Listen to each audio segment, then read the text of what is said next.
Hi friends, welcome to Adira Smart Kitchen. இன்னைக்கு நம்ம கிச்சனில் என்ன ரெசிபி பார்க்க போகிறோன்னா காலிஃப்ளவர் வச்சு சூப்பரான ஒரு மசாலா காலிஃப்ளவர் கோபி மசாலா எப்படி செய்கிறதுன்னு பார்க்கலாம் வாங்க. ஃபஸ்ட் நம்ம இங்கே ஒரு கடாயில் 1 டீஸ்பூன் அளவுக்கு எண்ணெய் சேர்த்துக்கலாம். நம்ம இதில் சுத்தம் பண்ணி வச்சுருக்கிற காலிஃப்ளவர் சேர்த்துக்கலாம். நான் ஒரு பூ முழுசாக எடுத்துருக்கேங்க. அதை சின்ன சின்னதாக கட் பண்ணிவிட்டு நல்லா ஐஸ் வாட்டரில் கழுவிட்டு அதுக்கப்புறம் சேர்த்துக்கலாம். அதில் 1 டீஸ்பூன் அளவுக்கு மஞ்சத்தூள், 1 டீஸ்பூன் உப்பு சேர்த்துட்டு இது நல்லா எண்ணெயில் ஒரு 2 நிமிஷத்துக்கு வதக்கி விட்டுக்கோங்க.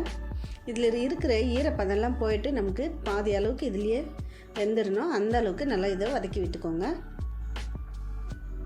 இப்போ நம்ம இந்த அளவுக்கு பூ நல்லா வதங்கினதும் இதை நம்ம ஒரு பிளேட்டுக்கு மாற்றிக்கலாம். இப்போ நம்ம அதே கடாயில் ஒரு 3 டேபிள் ஸ்பூன் அளவுக்கு எண்ணெய் சேர்த்துக்கலாம். எண்ணெய் நல்லா சூடானதும் 2 பிரிஞ்சி இலை, 1 டீஸ்பூன் சீரகம், 2 கிராம்பு சேர்த்துக்கோங்க, ஒரு 2 ஏலக்காய், பட்டை ஒரு 2 துண்டு சேர்த்துக்கோங்க. சீரகம் நல்லா பொரிஞ்சதும் நம்ம கட் பண்ணி வச்சுருக்கிற வெங்காயம் சேர்த்துக்கலாம். நம்ம பெரிய வெங்காயம் நல்லா 2 பெரிய வெங்காயத்தை நல்லா இந்த மாதிரி சின்ன சின்னதாக கட் பண்ணி அதையும் இதில் சேர்த்துட்டு நல்லா பொன்னிறம் ஆகிற வரைக்கும் நல்லா வதக்கிக்கலாம். இந்த அளவுக்கு நல்லா வெங்காயம் கலர் மாதிரி வந்ததும் இஞ்சி பூண்டு பேஸ்ட்டு 1.5 டீஸ்பூன் அளவுக்கு சேர்த்துக்கலாம். இஞ்சி பூண்டு பேஸ்ட்டு பச்சை வாசனை போகிற வரைக்கும் நல்லா வதக்கி விட்டுக்கோங்க. இதை ஸ்லோ ஃப்ளேமில் வச்சுட்டு இப்போ நம்ம ஒரு பவுலில் 2 டேபிள் ஸ்பூன் அளவுக்கு தனியாத்தூள் சேர்த்துக்கலாம். 1 டேபிள் ஸ்பூன் மிளகாய்த்தூள், 1/4 டேபிள் ஸ்பூன் அளவுக்கு மஞ்சத்தூள் சேர்த்துக்கோங்க. 1 டேபிள் ஸ்பூன் அளவுக்கு கஸ்தூரி மேத்தி, 1 டீஸ்பூன் அளவுக்கு சீரகத்தூள், 1 டீஸ்பூன் அளவுக்கு உப்பு சேர்த்துட்டு கொஞ்சமாக தண்ணி சேர்த்து நம்ம இது ஒரு பேஸ்ட் மாதிரி நீங்கள் கரைச்சி எடுத்துக்கோங்க. இந்த அளவுக்கு நல்லா தண்ணி ஊற்றி கரைச்சி எடுத்துக்கோங்க. கொஞ்சம் கொஞ்சமாக தண்ணி சேர்த்துட்டு இந்த மாதிரி பேஸ்ட்டாக கரைச்சி எடுத்துக்கோங்க. இப்போ நம்ம இதை வெங்காயத்தில் மிக்ஸ் பண்ணிக்கலாங்க.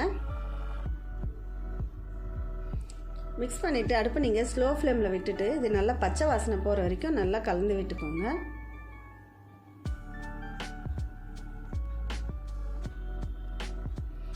இப்போ நம்ம இதில் அரைச்சி வச்சுருக்கிற தக்காளி சேர்த்துக்கலாம். நல்லா பெரிய சைஸ் தக்காளி 3 தக்காளி எடுத்து இதை இந்த மாதிரி அரைச்சி சேர்த்துக்கலாங்க. நல்லா இதுவும் பச்சை வாசனை போகிற வரைக்கும் நல்லா வதக்கி விட்டுக்கோங்க. நல்லா கலந்து விட்டுட்டு ஒரு 2 நிமிஷத்துக்கு ஒரு மூடி போட்டு நீங்கள் மூடி விட்டுருங்க. அப்போ தான் பச்சை வாசனைலாம் போயிட்டு நமக்கு எண்ணெய் பிரிஞ்சு வரும். இப்போ பாருங்கள், தக்காளி எல்லாம் நல்லா வதங்கி அதில் இருக்கிற தண்ணி எல்லாம் போயிட்டு நம்ம சேர்த்துருக்கிற எண்ணெய் நல்லா மிதந்து வருது. இப்போ நம்ம இதில் சின்ன சின்னதாக நீளமாக கட் பண்ணி வச்சுருக்கிற உருளைக்கிழங்கு சேர்த்துக்கோங்க. நான் 2 பெரிய சைஸ் உருளைக்கிழங்கு இந்த மாதிரி நீளமாக மெல்லிஸாக கட் பண்ணி சேர்த்துக்கோங்க.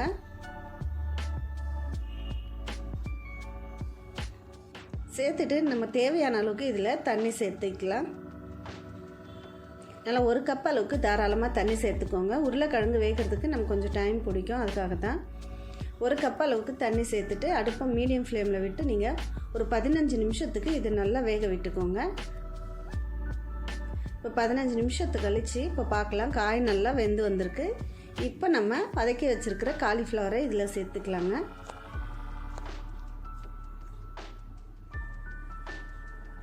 சேர்த்துட்டு நல்லா கலந்து விட்டுட்டு நீங்கள் திரும்ப ஒரு 1/2 கப் அளவுக்கு சுடு தண்ணி சேர்த்துக்கோங்க. கொஞ்சம் வெதுவெதுப்பான தண்ணி சேர்த்து மிக்ஸ் பண்ணிக்கோங்க.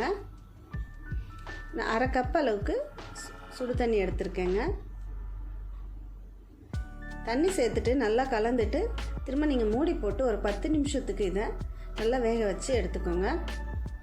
அவ்வளோதான், சூப்பரான காலிஃப்ளவர் கோபி மசாலா நமக்கு ரெடி ஆகிடுச்சு. கொத்தமல்லி தூவிட்டு நீங்கள் சர்வ் பண்ணிங்கன்னா சூப்பரான காலிஃப்ளவர் கோபி மசாலா ரெடி ஆகிடுச்சு. இது நீங்கள் சாம்பார் சாதம், ரச சாதத்தோட, சப்பாத்தி பூரியோட சைட் டிஷ்ஷாக சேர்த்து சாப்பிட்றதுக்கு ரொம்ப சூப்பராக இருக்குங்க. கண்டிப்பாக நீங்களும் இந்த ரெசிபியை ட்ரை பண்ணி பாருங்கள். உங்களுக்கு இந்த ரெசிபி பிடிச்சிருந்தா ஆதிரா ஸ்மார்ட் கிச்சன் சேனலுக்கு லைக் பண்ணுங்கள், ஷேர் பண்ணுங்கள், கமெண்ட் பண்ணுங்கள். மறக்காமல் சேனலை சப்ஸ்கிரைப் பண்ணுங்கள், சப்போர்ட் பண்ணுங்கள். தேங்க்ஸ் ஃபார் வாட்சிங்.